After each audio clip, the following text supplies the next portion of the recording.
sebelum masuk ke materi, alangkah baiknya kita untuk berdoa terlebih dahulu. Siapa ketua kelasnya? Oh iya, Aldi, silakan pimpin doa. Oke.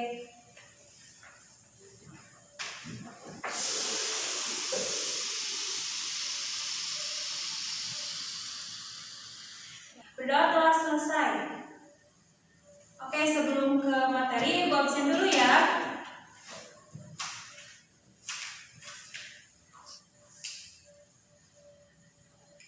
Amanda hadir? Ahmad?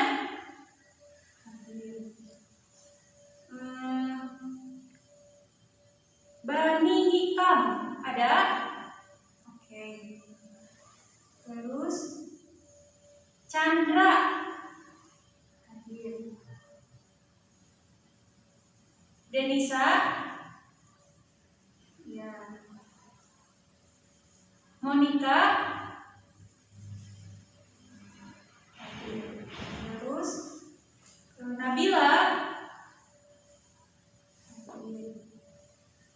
Ratna? Kemana? Ada yang tahu kemana? Oh, sakit apa? Oke. Sania? Oke. Berarti yang tidak hadir hanya Ratna saja ya.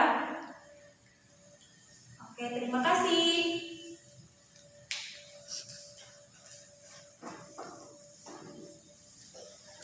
Oke, sekarang kita lanjutkan kepada materi. Masih ingat materinya apa?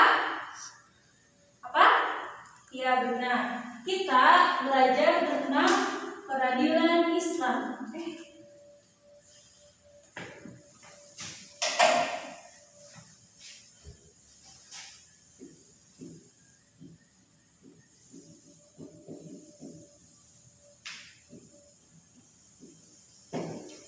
Kita belajar tentang apa? Ya, peradilan Islam. Di dalam peradilan Islam terdapat 5 unsur. Yang pertama, hakim.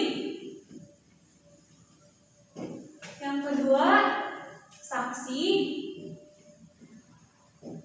Yang ketiga, tergugat.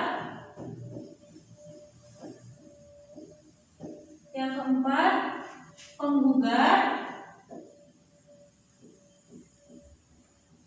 Dan yang terakhir yaitu bukti sumpah.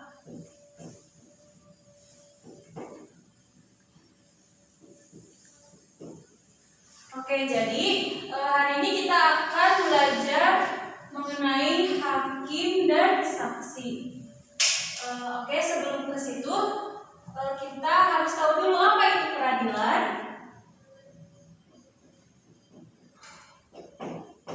Ada yang tahu apa?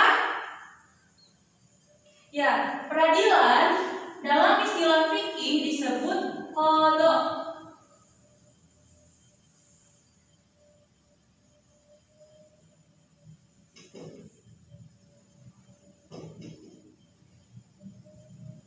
Yang berasal dari kata qadha yaqdi.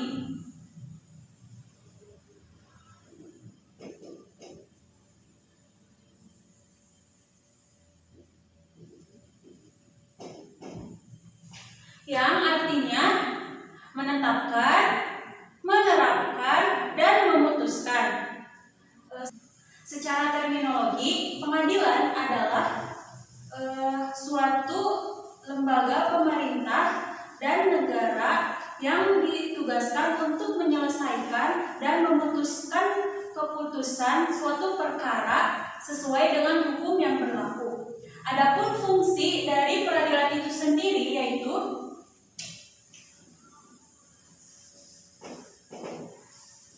yang pertama, membuat ketentraman dan kenyamanan bagi masyarakat.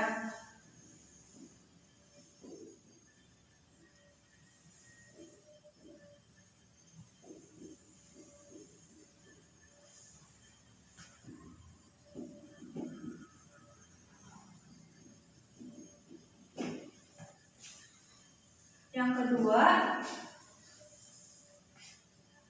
menciptakan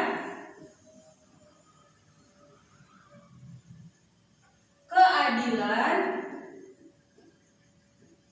bagi seluruh masyarakat.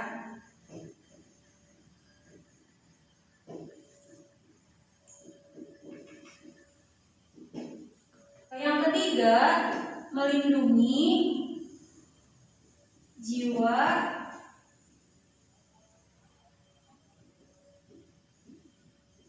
harta dan kehormatan masyarakat.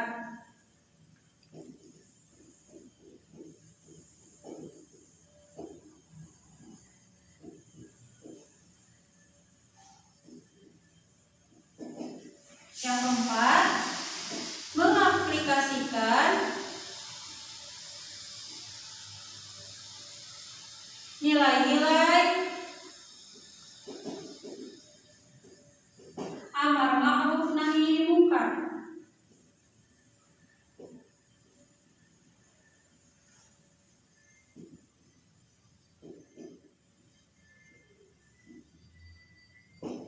Dengan cara apa? Yaitu dengan cara menyampaikan hak kepada seseorang yang berhak menerimanya dan menghalangi orang-orang yang zalim untuk berlaku tidak adil terhadapnya. Oke, tadi kita telah membahas tentang pengertian peradilan dan fungsi peradilan. Sampai sini ada yang ingin ditanyakan? Sudah paham semuanya? Alhamdulillah. Kalau begitu kita masuk ke dalam materi intinya, yaitu tentang hakim.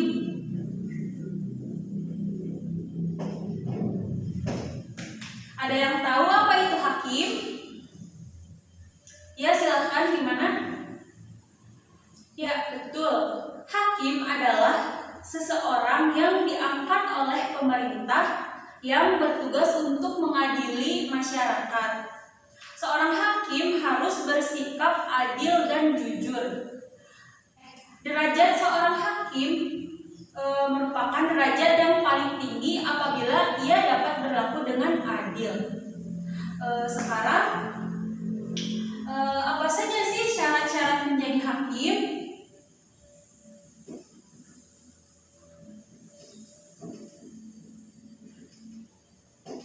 Syaratnya yaitu yang pertama, beragama Islam. Apa harus beragama Islam? Karena permasalahan tentang hukum Islam tidak dapat dipasrahkan kepada hakim yang non-muslim. Yang kedua, berakal sehat.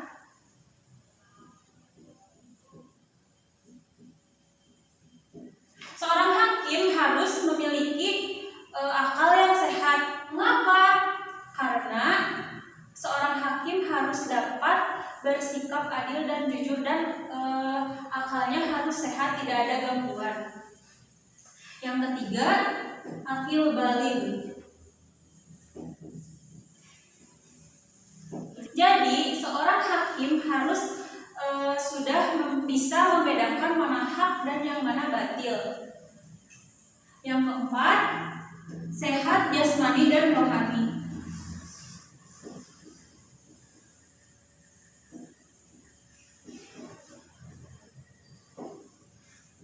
Yang kelima,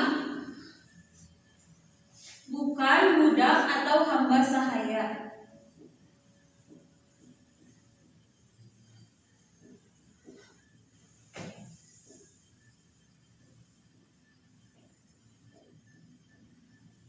Mengapa demikian? Karena seorang budak atau hamba sahaya, dia tidak mempunyai kekuasaan untuk dirinya sendiri, apalagi terhadap orang lain. Yang keenam, laki-laki. Yang ketujuh, memahami hukum Islam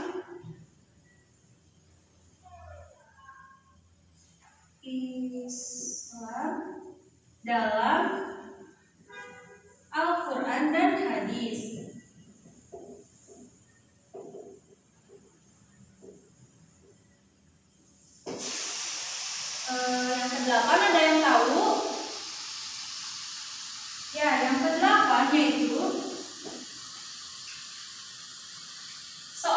hakim harus bisa berbahasa Arab dengan baik.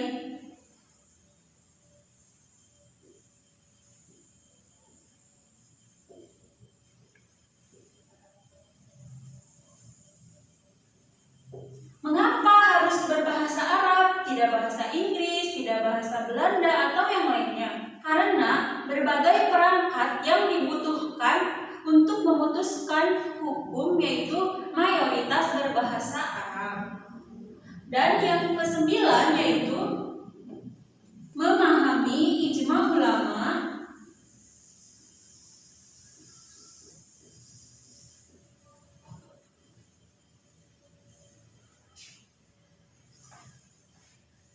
dengan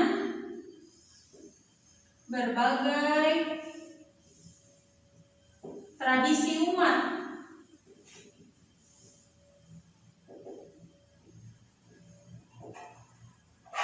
Nah, yang ke-10 yaitu ada yang tahu apa? Ya, jadi seorang hakim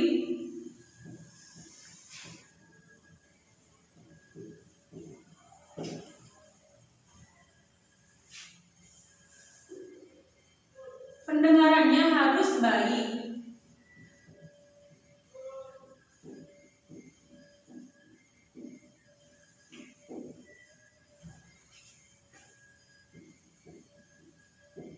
Mengapa demikian? Karena apabila seorang hakim tuli, maka dia tidak dapat mendengarkan dari kedua pihak yang bersengketa. Yang ke-11 yaitu seorang hakim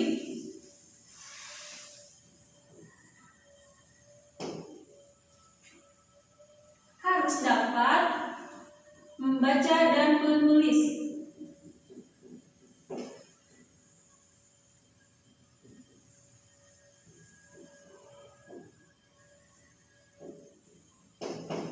Oke, sampai sini ada yang ingin ditanyakan? Gimana, sudah paham semuanya? Oke, kalau begitu sekarang Ibu lanjutkan ya. Boleh? Oke, sekarang kita lanjut.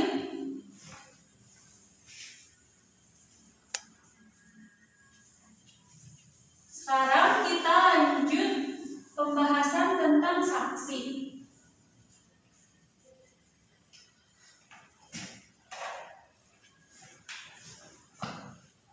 Saksi.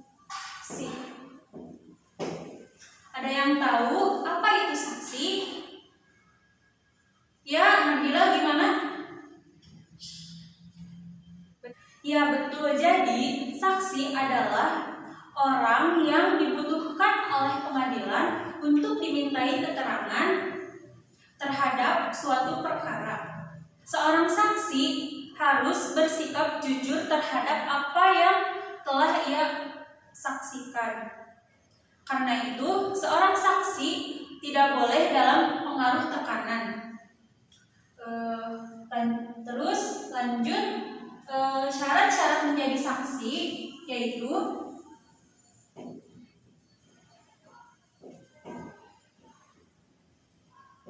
yang pertama, beragama Islam.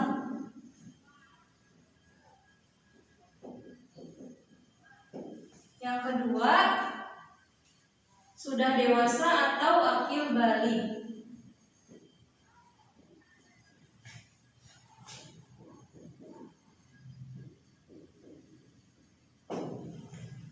Yang ketiga, sehat jasmani dan rohaninya.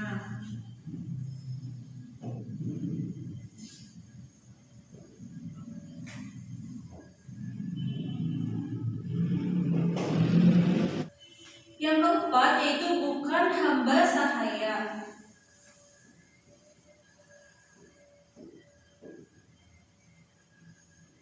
Dan yang terakhir yaitu adil. Jadi syarat-syarat untuk menjadi saksi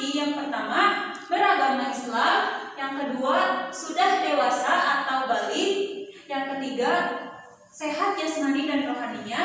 Yang keempat, bukan hamba sahaya. Dan yang kelima, adil. Sampai sini ada yang ingin ditanyakan? Oke, silahkan. Ahmad, gimana? Enggak, pertanyaan yang bagus ini. Apakah ada saksi-saksi yang ditolak? Tentunya ada, yaitu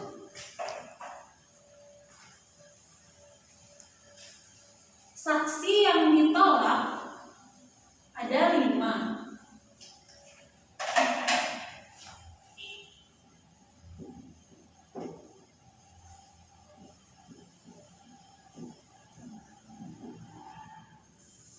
Yang pertama, saksi yang tidak adil.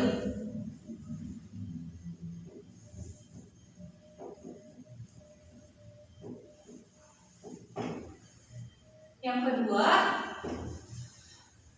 saksi musuh terhadap musuhnya.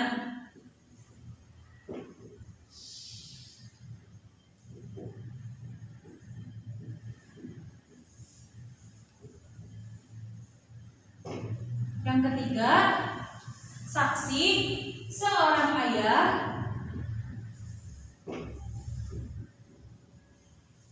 terhadap anaknya.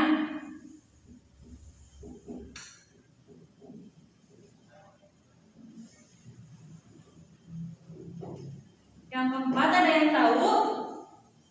Ini yang keempat itu kebalikannya dari saksi seorang ayah terhadap anaknya, berarti berarti saksi anak terhadap ayahnya.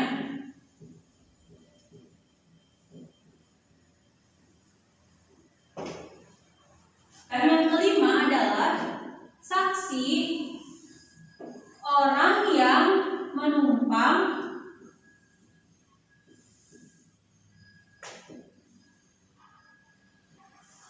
tinggal di terdakwa.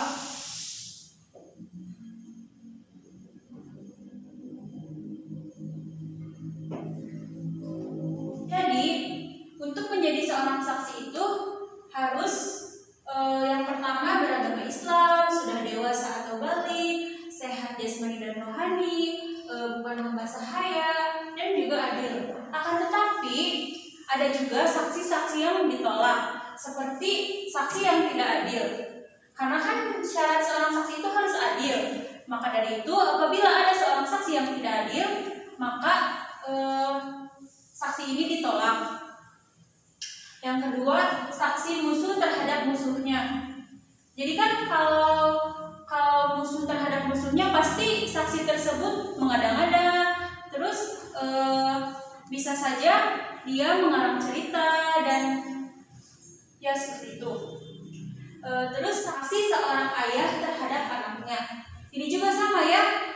Apabila seorang ayah terhadap anaknya kan bisa saja ayah tersebut membela anaknya, padahal anak tersebut salah. Akan tetapi karena saksi ayahnya, jadi anak tersebut tidak bersalah. Nah, ini merupakan saksi yang ditolak.